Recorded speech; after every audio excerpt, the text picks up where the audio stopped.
Hey everybody. In this video, I'm going to be talking about the law of sines. Up to this point, we've been working with trigonometry and right triangles and how to find all of the sides and angles of a given right triangle. The law of sines allows us to work with triangles that are not just right and still be able to solve for all of the sides and all of the angles. So that's what we're going to be talking about today. So again, the law of sines is going to be used to find sides and angle measures given two angles and any side, or two sides and any angle outside of them. So the first thing that's important to note is how we define a triangle or how we name it. So what you notice is that our capital letters here are used to denote our angles, and the small letters, the lowercase letters, are used to denote the sides. Angle A is always going to be directly across from side A. Same idea, angle B is going to be across from side B, and angle C is going to be across from side C. So as we're working with the law of sines and eventually the law of cosines, it's going to be important to know what information we're given so that we can then figure out how to solve and what equations we're going to be using to solve these triangles. So for the law of sines, we essentially have three equations kind of built into one. I'm going to write it out, but what's important to know is to see the relationship of the equation. So what we have for the law of sines is that the sine of angle A over the side A is equal to the sine of angle B over side B, which is equal to the sine of angle C over side C. So basically what we're doing is we're creating proportions that the angles, the sines of the angles and the side lengths are always in proportion to one another. And that is the law of sines. All right, so let's do a couple examples where we are asked to find sides of triangles when we're given two angles. So these were either going to be given angle, angle, side, or angle, side, angle. What's important to really take note of when we're using law of sines is to always find that pair. Find that angle that's across from a side, whether it's given or it's a variable. So in example number one, we can see that angle that is 104 is directly across from the side that is x. That's our pair that goes together. That's the important piece to find. What you'll also see is that 47 degrees is across from 15 centimeters. So that's our other pair. These ones that are across from each other are the ones that go together. So you can label this however you want, but we might as well make it easy to start using the letters at the start of the alphabet. So I'm going to name this angle my angle 104, 104 degrees is angle A, 47 degrees is my angle B, and then this unknown over here is C. We could solve for that. The interior angle measurements of a triangle are always equal to 180. So we could subtract 104 and 47 from 180 and find this angle C. But what's nice is here is that we don't actually need to because we have the two pairs that match up. So we're all set. We don't have to solve for C. But what we're going to say is that we're going to use that the sine of angle A over side A is equal to the sine of angle B over side B. So based on what we have here, if angle A is 104 degrees, X is my side A because it's across. If 47 is my angle B, that means that 15 is my B because it's across. So I'm going to set this up that my sine of 104 degrees, over side A, which is X, equals the sine of angle B, which is 47 degrees, over B, which is 15. So to solve from here, we just have to get X by itself. To do that, we're going to start by cross multiplying. So when I multiply those through, I get X sine of 47 equals 15 sine of 104.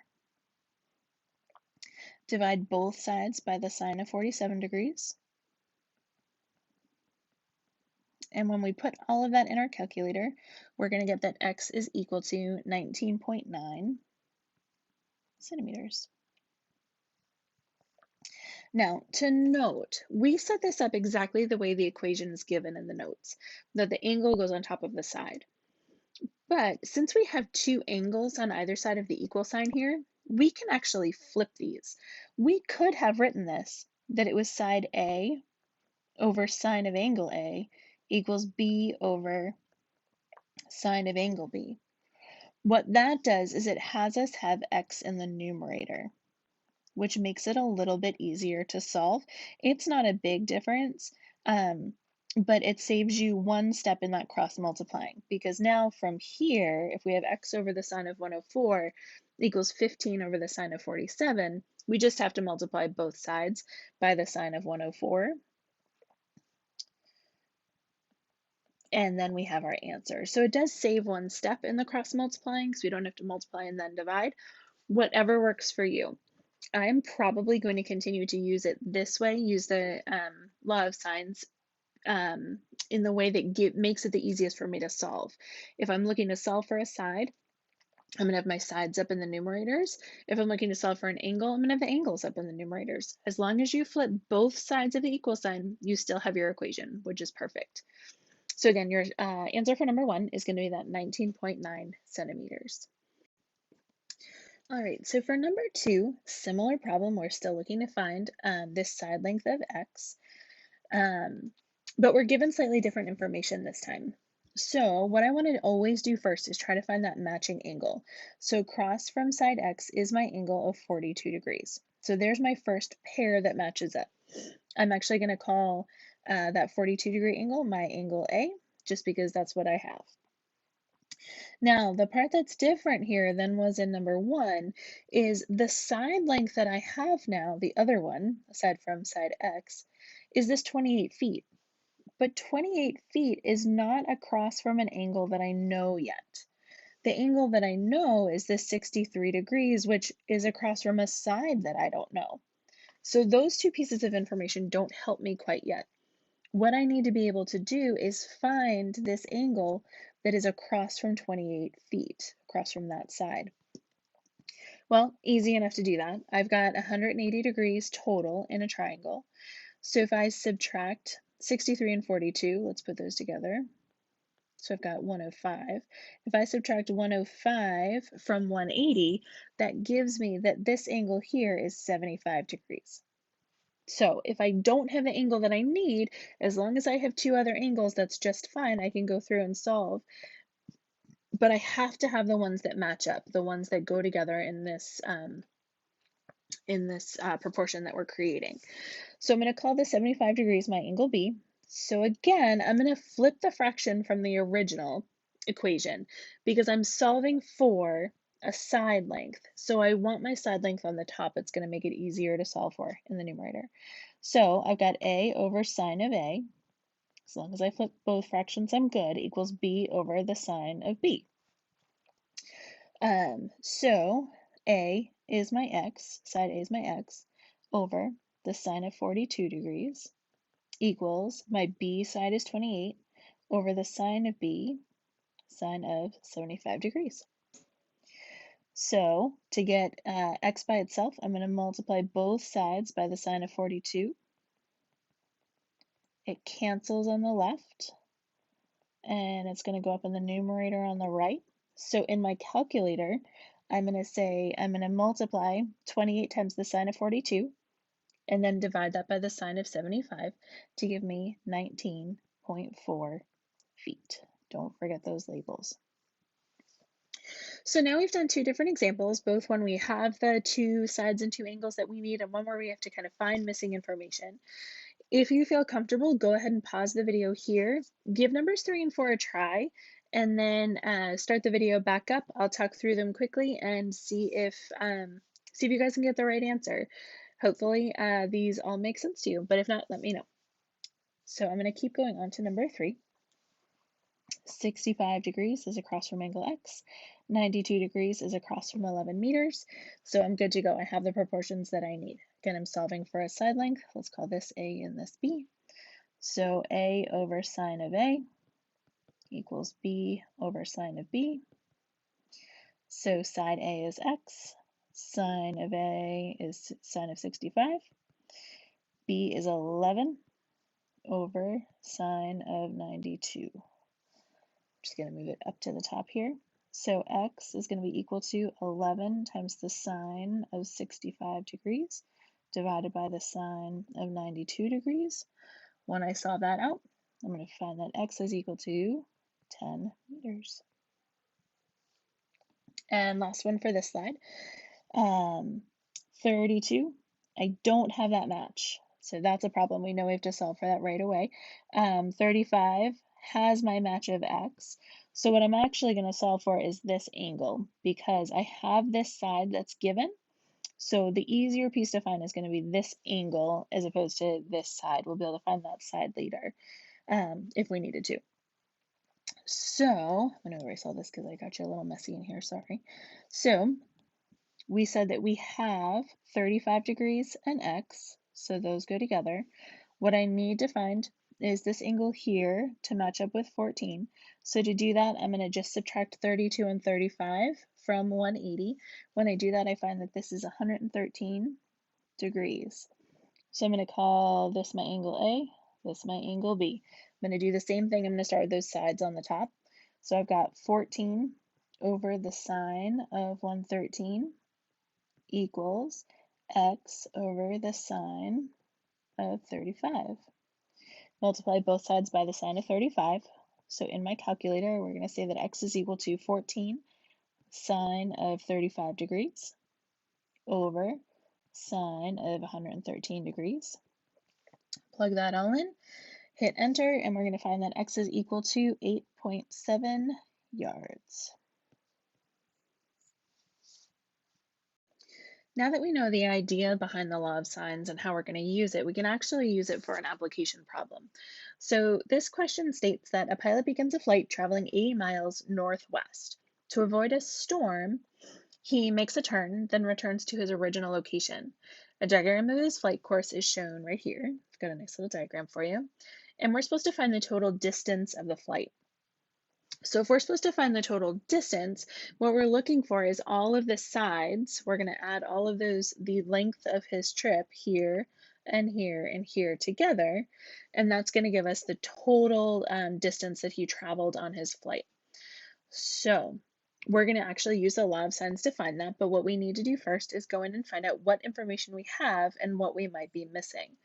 So the first thing I notice is that I've got 15 degrees here, is this angle here, and this is the side that's across from 15 degrees. So that's one piece that I've got to find. I'm going to call that, we'll call it x.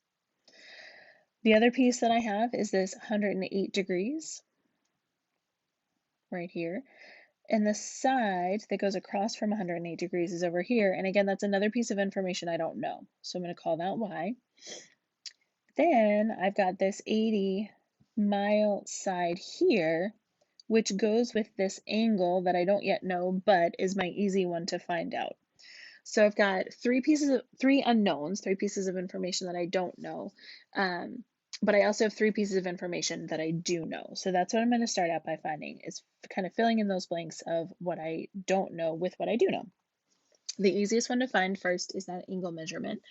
So again, interior angle measurement of a triangle is 180. So I'm just going to subtract the 108 and the 115, giving me that this green angle over here is 57 degrees. Okay, so now I have all of the pairs that I need, not necessarily with numbers in all the cases, but at least with one number per pair. So let's solve for side y first. No reason in particular, just what caught my eye first. So we know that we're looking for y, which is our side length. That goes with the sine of 108. I have to relate that to the one pair that has both pieces of information. So that's going to be our green side and angle. We know the angle measurement and we know the side length. So we're going to use that to help solve for the unknowns. So our side length that we know is 80, and the angle that we know is 57 degrees. All right, so to get y by itself, I'm going to multiply both fractions by the sine of 108. So the equation that I get is y equals 80 times the sine of 108 divided by the sine of 57 degrees. Put that in my calculator. I'm going to go through and solve that, and I end up with that y is equal to 90.7 miles. So now I have one of the sides. I'm good to go. I can keep going now. Now we're going to solve for x, but what I would always remind you is that when you're solving for information kind of further into a problem, always relate back to the information that you're given in the problem if at all possible. If you made a mistake on this first one, say we came up with a number that wasn't right for y, then you use that in your proportion going forward, it means that everything else is going to be incorrect as well. So when I create my next proportion, I want to make sure that I go back to this 80 miles and 57 degrees. Could we have calculated 57 degrees wrong? Absolutely. But the chances of just a simple subtraction error are a lot less than, going through and doing this big equation and maybe having a typo in your calculator somewhere. So I'd always recommend going back to the pieces of the problem that you are given that we know are correct. So we're going to be solving for x, and the angle that goes with x is that 15 degrees. So I'm going to say that x over the sine of 15 equals, I'm going to go back to the ones I know, equals 80 over the sine of 57 degrees. To get x by itself, just multiply both sides of the equation by the sine of 15. So I have x equals 80 sine of 15 degrees over the sine of 57 degrees. Put that all in your calculator, divide it through, we get that y is equal to 24.7 miles. So at that point, it feels like we're done. We've done the law of sines twice, we've got the two side lengths, but we have to remember what the question's asking. The question is asking us to find the total distance of the flight, meaning we have to add up all the sides to give us the perimeter. So we're going to add the 80. Perimeter is 80 plus 90.7 plus 24.7 to give us a grand total of 195.4 miles. So that is how you'd use the law of sines to solve a real-world problem. So now we're going to move on to using the law of sines to find angles when they're missing. So finding sides when we have two angles is fairly straightforward. We're just going to be using those proportions. Sometimes we have to find information we don't have, but for the most part, it's fairly straightforward. When we're finding angles, however, it gets a little tricky because there can be a second answer that we might not look for right away. So we're going to talk about why that is, and then how to account for that as you do problems and examples. So if we think back to the unit circle for a second, I'm actually going to draw a little figure down here. Sorry for the lack of straight lines. When we talk about the unit circle, sine is our y value. So from here to here is essentially our max for our sine and our min for our sine values. Remember, sine goes with y. So the sine value has this range. The biggest the sine can be is 1, and the smallest it can be is -1. So we have to keep in mind the sine function has a range between 1 and -1. We're going to get to graphing sine and cosine functions, and you'll actually see that as well, that the domain goes on forever, but the range, it's that sinusoidal curve that always stays between 1 and -1. But for now, you can just think about the unit circle and that it doesn't go above or below above 1 or below -1. So the next bullet on here says that angles with a positive sine function value lie where? In quadrants what or what? So again, sine is y. So for y to be positive, it has to be above the x-axis, which means that that's going to happen in quadrants 1 and 2. So angles with a positive sine function are always going to lie in quadrants 1 or 2. To find the other possible, okay, so here it says to find the other possible angle, subtract from. So what are they trying to get at here? Well, what they're saying is, say we have a sine value of this, whatever that is, call it 0.8 just for fun. So on our unit circle, this angle right here, whatever that may be, has a sine value or a y value of 0.8. Well, if you look on the unit circle, not only does point 0.8 happen here on the unit circle, it also happens on the other side. There's also an angle, except it's not the same angle. It's the one that goes all the way around this way. That angle also has a sine value of 0.8.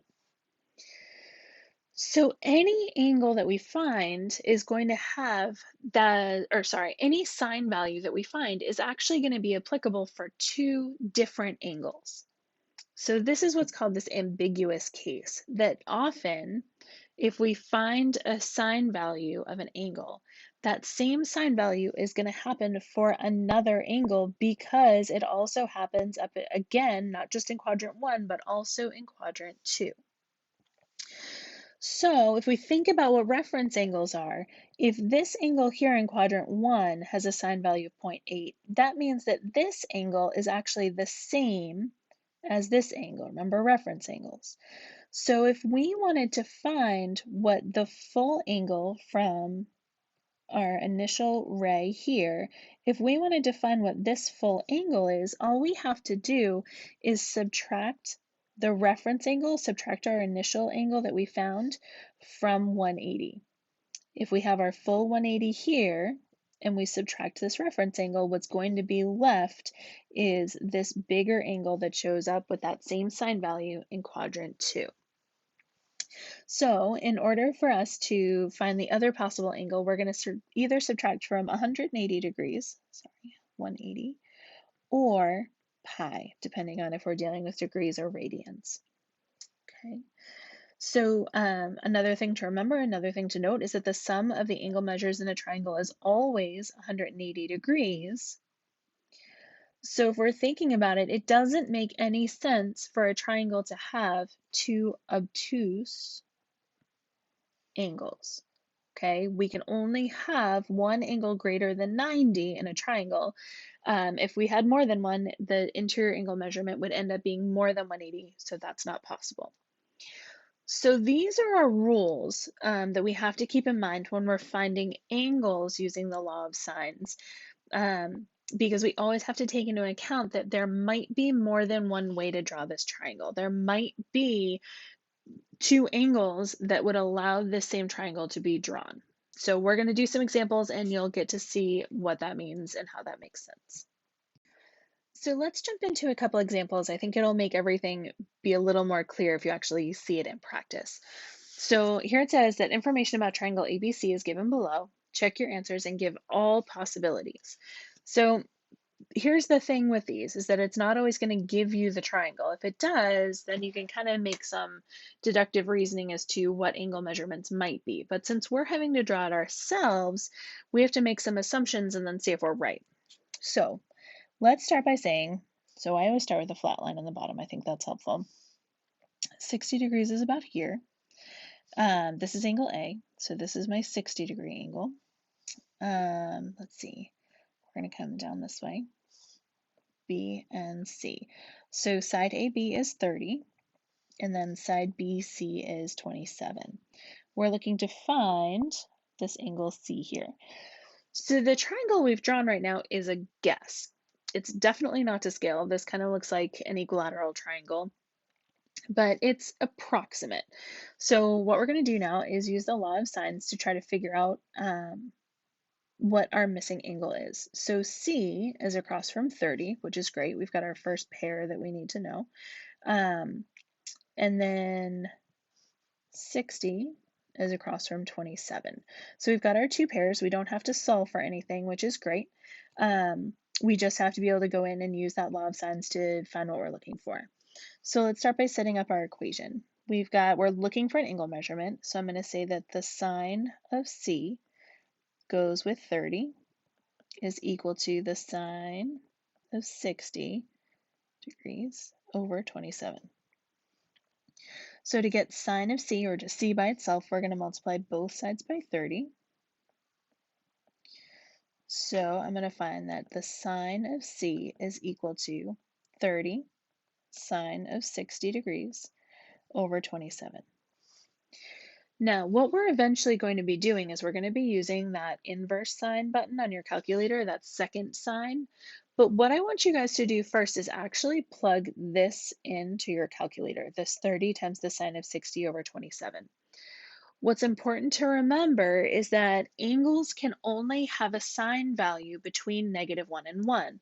Remember, on that unit circle, the smallest sine value is -1, the biggest sine value or y value is 1. So if this fraction, when I divide it and actually do it out on my calculator, if that falls outside of the range of -1 to 1, I can't take the sine of it. There is no angle that has a sine value outside of -1 to 1. So if you were to put it in your calculator and try to do this inverse sine of that, you'd get an error. But let's see what it is. So if we put that in, multiply 30 times the sine of 60, divide by 27, we end up with that the sine of c is equal to 0.9623. I always like to go out to 4 decimal points when I'm dealing with angles just to make it as accurate as I can. So this 0.9623 falls between 1 and -1, just about 1. So I can actually find an angle whose sine or whose y value is 0.9623. So what I say now, how I'd rewrite this, is that C is equal to the inverse sine of 0.9623. You guys are welcome to use that second answer feature on your calculator. It's actually more accurate. And in solving for C now, I found that angle C is equal to, 74.2 degrees. So this is one situation. This is one way to draw this triangle, that instead of angle C over here, I can actually replace that with 74.2. And from our drawing, that kind of makes sense. We could see that that would be still less than 90. All of the angles are fairly similar in measure. Good to go, it works. But this 0.9623 happens in more than one place on the unit circle. So I'm just going to draw the top half because that's what we're dealing with now. 0.9623, in terms of being close to 1, it's pretty close up here. So this angle right here has a sine of 0.9623. But that y value is going to happen again over here. This angle has a reference angle that's the same as that 74.2. That's my reference angle here. But when I'm solving for what this actual angle is, I need this piece, not the reference angle. I need from that positive x-axis all the way over to that terminal side. So to find what that angle is, I'm going to take 180 and I'm going to subtract 74.2. That's going to give me this purple angle from my initial side on the positive x-axis up to this terminal ray that has the same reference angle as 74.2 because its sine value is going to be the same as 74.2. When I do that subtraction, I end up with an angle of 105.8 degrees. So you may be saying to yourself, well, how in the world does that work? How can I possibly have an angle that adds up to, or that is 105.8 when my triangle looks like this? Well, the thing of it is, when we have a triangle that we don't really know what it looks like, depending on the information we're given, we may have a different triangle than we think. The other way that we can draw this is if we were to go, if our initial side, so here's AB, I know it's not exactly the same, but bear with me. That's 30. Here's my 60-degree angle. That was angle A before. Now look what happens. So here's C. This side could measure 27. It doesn't kick out the way angle B did before, but it still looks like it could have that same length relative to side AB. Now we have an obtuse angle for C of 105.8. That makes sense too. We can draw the triangle either way. Either one could be right. So in this case, angle C could be 74.2, but it can also be 105.8. So if the two angles don't make sense to you, if this isn't making sense on the unit circle as to why the sine value, we can have two angles with the same sine value, make sure to check in with me because this is a really important piece to keep in mind. When you're using the law of sines to find an angle when you're given two sides, you have to check for this ambiguous case. Sometimes you're going to have two angles. Sometimes you might not have any, and we'll see that in some of the examples we're doing. Sometimes you're going to put it in and no triangle, no angle that you could possibly make is going to make sense. So there's some logic and some logical thinking going on in these problems as well. But what I would suggest is just keep in mind that there are multiple ways of drawing triangles, and you always have to check to see if we can have a second angle. The other way to check it is to say, okay, if we have an angle of 105.8 degrees, if I add 60 degrees to that, I have 165.8. There's still room left within 180 for me to have another angle. If I add 74.2 to the given angle that I had 60 degrees, that's going to be my 134.2. Again, that's still shy of 180. I still have room for a third angle. So by plugging these numbers in, both of these angles in, and adding them to the angle that we're given, in this case 60, when we add it to the angle we're given, as long as the sum of the angle that we find and the given angle is less than 180, we know that it's possible. We can create a triangle. We still have degrees left within that 180 to create the triangle. If the angle that we find, say that this was 130 degrees, was what we found, 130 plus the given angle of 60 would give us 190 degrees. An angle of 130 degrees would be ambiguous. That one wouldn't work. But in our case, when we added it to the angle we were given, when we added the angle that we found, both of them, to the angle we were given, 60 degrees, we were able to find that both of them are feasible. That was a lot on one slide. If you have any questions, pause it, listen to it again. If it doesn't make sense, make sure you reach out. Okay, so for number 7, we know that we have, again, triangle ABC. We know that angle C is 89 degrees. We know that AC is 34 meters, and we know that AB is 26 meters. What we're looking to find now is angle B. So we've got 89 degrees across from the side that is 26, and we've got 34, the side length of 34, across from the angle that we're looking for. So we can solve for angle B with the information that we're given. So we're looking for an angle, so I'm going to have my angles on the top. So I've got that the sine of 89 degrees over 26 equals the sine of B over 34. So to get B by itself, I'm going to multiply both sides by 34. They're going to cancel on the right. So now I've got that the sine of B is equal to 34 sine of 89 degrees over 26. So again, what I want you to remember to do is before you go and try to do the inverse sine on your calculator of this whole thing, I want you to actually solve for this fraction. When you do that, you're going to find that when you plug in your calculator 34 times the sine of 89 divided by 26 and hit enter, you're going to find that the sine of B is equal to 1.3075.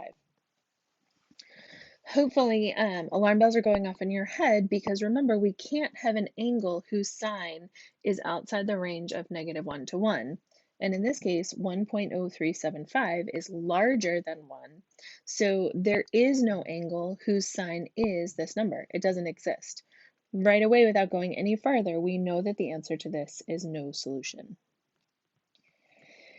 If in your calculator, if you didn't catch this piece of it, if you go in your calculator and put in the inverse sine of 1.3075, which is what B would essentially be equal to if we were solving for it, you're going to get an error. So if you forget about this trick that the sine of the angle has to be between -1 and 1, that's okay. Ideally, you're going to keep that in mind. But if you forget and you try to take the inverse sine of this, you are going to get an error. So that's when you're going to go back and say no solution. From the logical perspective here, if we go back to our drawing, we know that angle C is 89 degrees. If we were to be much bigger than that, 90 degrees or even 91 degrees, we know that it's about as close to being a right angle and therefore the biggest angle as we can possibly get in a triangle. So if we think about a right triangle, the hypotenuse is always across from that right angle because that right angle is going to be the biggest one. Remember, we can only get to 180. So if we have a 90-degree angle, that's going to be the biggest. If we look at this one, 89 degrees is going to be close to our biggest angle. It likely is going to be the biggest angle, which is across from 26. But if we look at the side of 34, 34 is actually bigger than 26, which implies that angle B would have to be bigger than 89. Remember, it's the largest angles are always across from the largest side. The smallest angle is always across from the smallest side. So in this case, we're saying that 34 is our largest side, therefore angle B should be the biggest angle. But that would be impossible to have happen because we know that 89 degrees is about as close to as obtuse as we're going to get. We're not going to have an angle that's bigger than that for angle B. So we can kind of look at it on that logical side, or we can actually go through and do the math, which is totally fine as well. Either way, we know that the answer to this, probably confirm with the math, the answer to this problem is no solution. There's not going to be an angle B that can have this sine of 1.3075. Okay, number 8, we're again dealing with triangle ABC. This time our angle C is 102 degrees, so I'm going to make an obtuse triangle here. So C is 102. AC is 21 yards. AB is 24 yards. And we're looking for the measure of angle B. Excuse me. So again, we've got 102 across from 24. There's that pair. And then 21 is across from angle B, which is what we're looking for. So we have the pieces that we need to set up our ratio. We're solving for an angle, so I'm going to have the angles in the numerator.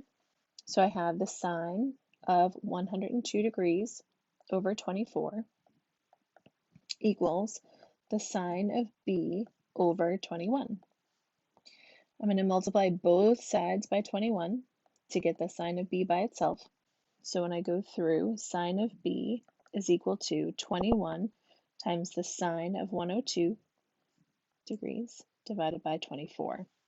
When I put that in my calculator and I hit enter, I'm going to find that the sine of B is equal to 0.8559. So that is between -1 and 1. So now I can say that B is equal to the inverse sine of 0.8559. It's asking what is the angle whose sine is 0.8559. And that, when we hit enter on our calculator, we're going to find that angle B is equal to 58.9 degrees. So part 1 is done, but now we have to keep in mind that on our unit circle, just going to draw the top half, 0.8559, let's say it happens here at this angle, also happens over here in quadrant 2 with this angle. So to find that blue angle, we're going to subtract our reference angle from 180. So our reference angle in this case is the 58.9 because that is this angle and also this angle. If you look over on the graphic here, the red angle is what we've calculated, but it's also going to be the same as the reference angle in quadrant 2. So to find the blue angle, we're just going to subtract the 58.9 from 180. When I do that, I'm going to get 121.1 degrees. So here's where the fact check comes in. Based on what we're given, we know we already have an angle that's 102 degrees. That was angle C that was given. So if I add our first angle, if I say I've got 58.9 plus 102 degrees, that is going to be less than 180, so that angle can work. However, if I check this new angle that I found, 121.1 degrees, and I add it to the angle that I was given, 102 degrees, when I add those together, I'm going to get 223.1 degrees, which is greater than 180. There is no way that this angle makes sense because when I add that to the angle that I already have, I have more than 180 degrees. So 58.9 is going to be my only answer for this problem, and we can cross out that ambiguous case because it just doesn't make sense. So the final answer for this one, that angle B is going to be equal to 58.9 degrees. Question number 9 says that in triangle ABC, the measure of angle B is 95 degrees, so just slightly larger than a right angle. So I'm going to call this B, 95 degrees. I know that AC is 34 kilometers and BC is 21 kilometers. And we're looking to find angle A. So go in, find my matching pairs. 95 is across from 34, those two match up. And then 21 is across from angle A, which is what I'm searching for. So I can create my ratios. So the sine of angle A over 21 equals the sine of 95 degrees over 34. I want to get sine of A by itself, multiply both sides by 21. So I'm left with that the sine of A equals 21 times the sine of 95 degrees over 34. I'm going to put that whole piece in the calculator, 21 times the sine of 95 divided by 34. When I do that, I find that the sine of angle A is going to be equal to 0.6153. 0.6153, that sine value, that y value is between -1 and 1. So I know that I can actually find an angle that has a sine of that. So I'm going to say that angle A is equal to the inverse sine of 0.6153. When I hit enter on my calculator, that's going to give me that the angle is 38 degrees. So first part done. I have one angle that I found. But again, that 0.6153 is going to happen in two places on the unit circle, here and here. So what we just found is this 38-degree measurement, the blue angle. What we need to find, though, is this second angle that goes all the way from the initial side to our terminal side. And to do that, we're going to subtract the angle that we found. That's our reference angle. These blue angles are the same. So I'm going to subtract the reference angle from 180 so that I'm left with the red angle. So to find the red angle, I'm going to say 180 minus 38 degrees. When I do that, I'm going to get a total of 142 degrees. So now I have to go into my checking. 38. I'm going to add 38 to the given angle that I have, which is 95. When I add those two together, that is less than 180. So 38 degrees is a viable option for the measure of angle A. Then what I'm going to do is check the second one. 142 plus 95. When I add those together, I get 237, which is greater than 180.